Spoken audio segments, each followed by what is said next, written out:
Mama wakwaba aha eye GC and page so midin ede adwa searching and then dey di kan awode ehwe me a mesrew na wa subscribe to my channel we are now do onsa emia be on so ubenya notification ene sa ne news ede betum bia ubenya bi atie anase ubenya bi ahwe ewo GC and page ha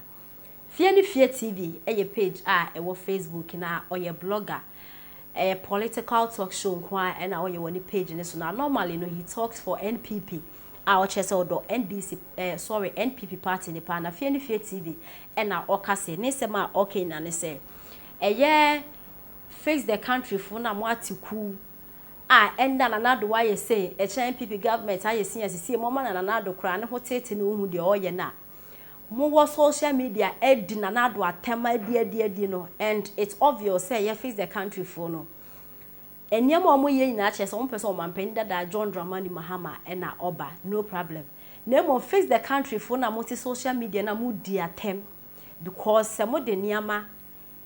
efi amanone Ghana na ebedu airport a muntimi enyi duty no akostra muntimi ntu esika mo akasa no mamu blame na nado se mo parking kanya monya research na muhu mubehu se o mampani dada John Dramani Mahama na mpese mo ko amane so sanso bra no ono na otonwe Tema Harbour no de ema abrofo no na oton no 35 good years contract no almost sign no 35 good years na his excellency na nado dan kwakufu ado na NPP buy no mo be kan ya na akọ 30 years 5 years pekwa no mo tumi efi so na kamia kwa ese Ghana ha no me no nye no ye lazy ye ntumi nhwe ye bibia aso bi Ghana property bie no yetimi ye bo ho ban ye de ma abrofo no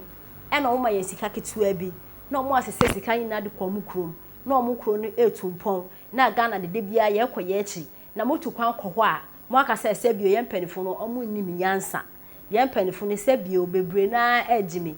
face the country fo na moka fie ni fie TV che se o ma pani dada John Dramani Mahama waton Tema Harbour no enti se mu nnim a opu okra still onim enipa bebre wo Ghana hanom a anase omo amanone a omo ennim se Tema Harbour no sisie no enye Ghana fo ye ndia ya ton 35 good years ajiska kakra bi ene nipa koro otoye no o de sisika ekoni krom chese Ghana ha de ejapade wa ha bia ya ton da bi ntumi hwe so nye ejapade pa de ntumi hwe so because ye hwe so e be say tie say ye ton ene na Ghana no monton e ze moton Ghana na mo acheche mo acheska na mayen na broforo mo de monton ma broforo mbe omo manage Ghana for 5 years pe omo bana se ye hwe na so omo so still ye nsuban no entimi yo mani ya na ye kona je se ya san so aba back to the wona na de air course wo man mu de everything bia ya ton enti efie ni fie TV che se mo twe mo camera na se mo di his excellency na do dan kwa kufu ado atema aya Tema Harbour duty na akoso ne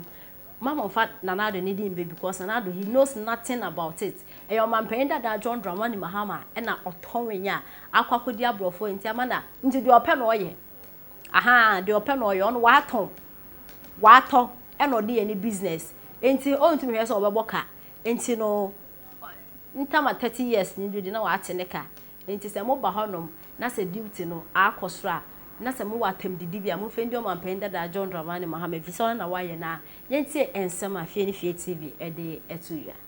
20 billion because you will wait upon that so na say and this anke yan this na wo so a enka sa 1 billion no mbe kwa kwaji no ma ko di tu de twa manim se skrewa mo ne ma na ko ne nam Dubai se je enyim dada no ma be ye project ni se ye koye obaji sika no so ye be wie na project bia nsi wo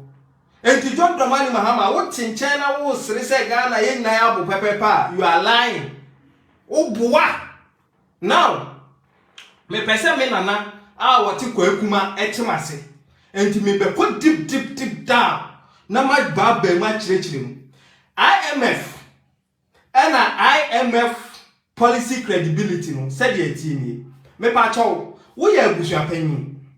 na wa bedi ade wo ba ye no wo bedi amo brasansani ade enti wo ba ye no abusua no kokam ahohiahia mu ana abusua japade nyina so ye beka se ye wo gold ye na Ghana for na mo mabru na mo tin China mo man this for ni jimi mu no gold ni ye no ko bisa Mahama say NDC say o mo di ko sisi press ye di ko sisi awa and the gold but enya wo dia oil but enya wo dia because ye dey see awa and who ni see awa but practically wouldn't be Mahama just 2016 also na kunya so Tema Harbour oton ye if you don't know. And you ko you no man and this for be ye me ko you no man ntimi and twa me no me duty a mo blame John Dramani Mahama oton Tema Harbour adi ma kwasi broni e man 10 years tax free say one year adwuma wo manu tax free and this kwasi broni be ye adwuma bobo sika ni na agege Ghana fo sika no wo Tema Harbour ho ni bia no the kodi krom wo UK odu UK a ho no ko tua tax. This is NDC for you. Obechi sikano Ghana for 10 years tax free. In fact, Ottoman 10 good years. Let them come and challenge us and let us bring the video and the contract we have. I think my posters have video on my page so. My posters have video on my page so. And to Otto Tema Harbour for good 35 years when the MPP took over and yes negotiation. Said there be yeah you omo keka ya na 5 years off. And 35 years about 30 years. And tell them who the normal Ghana near charge wa and ya buy na charge you na buy to no na motia bontin wa kasa bag san Ghana for mum yem bi ya dream. Watom akwesi kokko broni set tax free. Me fam feature ba J tax no and wo there ma me ntro wa ha no set tax free. Wakotom and you no boy ye den wa Ghana no se woni broni no kasa kire se me na ma tax free to duty mo a or to mo a it will affect everything. And this me na me kofan toes efle brochire dey ba na toes me kofan one cedi na me bedu port one and to me 20 toes ma fan 1 cedi me tua so duty 5 cedis a who ka say better am say transportation MI me fast one my and you who be chire because the president had NDC for a year to one. You bet them start 30 years and you so one day me catch it. Now people communicators you know and the dear and I come. Muti di no wada mutu ni etua muka etua ye hwe ye kwa krofo mu ya no mu di atem kwa because ye kan kure mu amomu je hu sika no makwada ye kan mo si ye di matem ya bo bia samwani ni team. What are you doing to the party? You have all this information. Me kura ni you know. Me ti ya dege anya information we. Wo kasa wo pa. Eye call na be. I had to dig. Wo kasa wo pa call e na be ye no abe chirechire mu no. Mo teto na fa bum mo hwe se party ni ko opposition. Me no nya party e ba be ko opposition no. Enya party e ba be ko opposition na me ya wo. Ghana is going to lose. Now the MPP call opposition. Now Ghana will back on anymore. No problem. But I believe you me, whether you like it or yes, among the two political parties, the only political party that can take us from Egypt, free Missouri, Marco Kenya is the MPP. In the absence of good, bad is okay. I'm telling you, in the absence of good, bad is okay. Never opt for worst. NDC na NDC no se munim na monsa ko pare nyamempam na 2024 mukoto jimia ba edema NDC a Ghana for NDC dia no man kan for mapanyin dada akofo ho omoje no ama se bonsam de akofo nse bi and they are the very same people who sit and say kofo amamuo they win bigger. He was the best kofo Nanado omuka Nanado will go and sit. They will turn around, come and tell you say Nanado was the best ever. So don't listen to them. A political party otimi ko twa akoko moja e de ye ni DC ho be kire say ya boni tuo. Uko dinachi. Political party yan tam oman no enkosi baby pa o mo se yampene uko dinachi.